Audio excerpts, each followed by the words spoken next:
Bree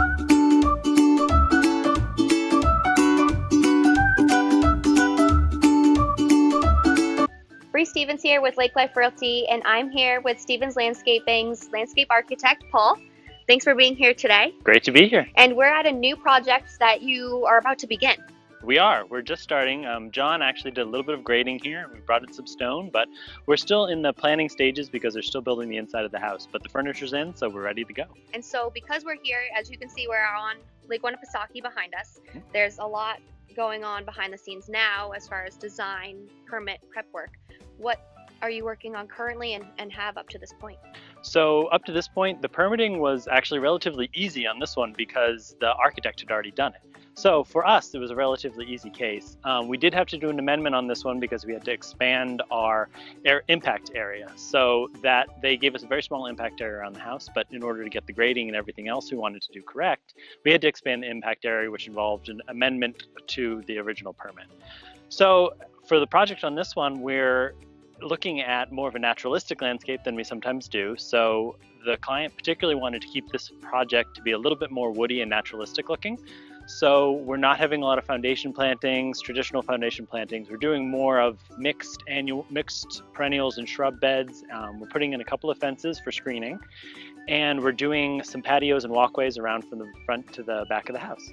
And what do you see as you go through the process? Any challenges that you're going to have to overcome or face during the process? Well, this was actually a pretty straightforward process and project. What we did have to look at some of the grading in the driveway. That was probably going to be our biggest thing in moving the water around. Often what we're looking at with new projects is how to get the water from one place to the other without flooding something and infiltrating it as much as possible so that it doesn't, so that it is a little bit more filtered before it hits the lake. So we're interested in trying to protect the lake as much as possible.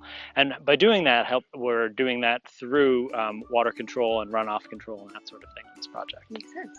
Awesome.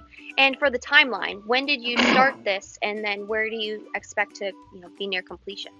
So we started this, we got involved back in June. The house was at a pretty good spot at this point. It had already been designed, they'd mostly remodeled it, they were in the finishing stages. So we were brought in a little bit later than we sometimes are on the project. So we started talking with the client and we got a design together pretty quickly. This particular client is good at making decisions, which speeds our process up a lot. Yeah. So we got a design done by the end of June, and then we've been working through some finishing touches, going through kind of a design development construction document process. So there's a lot of different fences and gates on this project. And so we like to have that kind of thing detailed before we start construction, so we're not wasting time figuring things out on site when the carpenters are standing around staring at us. So we try and figure out that design aspect as much as possible pre-build.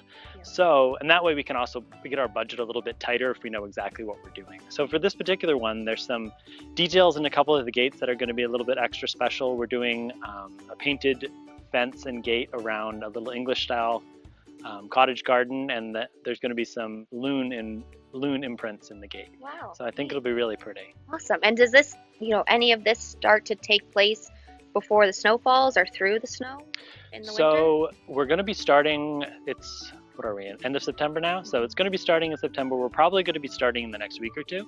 And then we'll be able to get all the patios in, fences constructed, most of the screening done. We're probably not going to plant this year.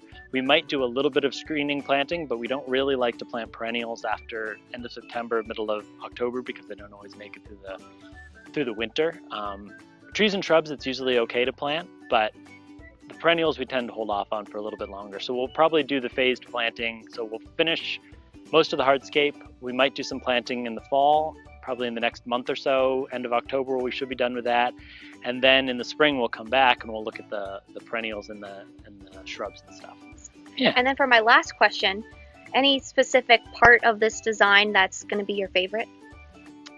I think the English style cottage garden is going to be really sweet. It's going to be small and enclosed, but enough that one person can kind of go out and putter and handle. We're going to have a few stones set up in the patio so that you can take your coffee out and sit if you like. I think the shrub border around the house, the shrub and perennial border that we're going to do around the house will be really interesting. So I'm looking forward to both of those, I think, the Awesome. most. Well, so are we. There you So go. we'll keep everyone tuned for progress videos as we move along and follow along with your project. It's very exciting. Fantastic. Thanks Thank for having us.